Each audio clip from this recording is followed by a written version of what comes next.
எனக்கு மீண்டும் ஒரு வாய்ப்பை கழக தலைவர் அவர்கள் கொடுத்துள்ளார்கள்.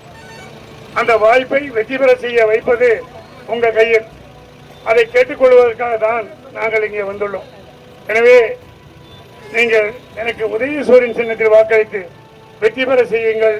அப்படி வெற்றி பெற்ற பிறகு உங்களுக்கு வேண்டியவனாக, உங்கள் வீட்டு பிள்ளையாக, உங்களுக்கு வேண்டிய சட்டமன்ற உறுப்பினராக நீங்கள் சொல்லுகின்ற பணிகளை, இடுகின்ற பணிகளை, நீங்கள் வைக்கின்ற கோரிக்கைகளை செய்கின்ற ஒரு சட்டமன்ற உறுப்பினராக செயல்படுவேன் என்று சொல்லி உங்கள் அத்தனை பேருக்கும் என்னுடைய வணக்கத்தை தெரிவித்து மீண்டும் கேட்டுக்கொள்கிறேன்.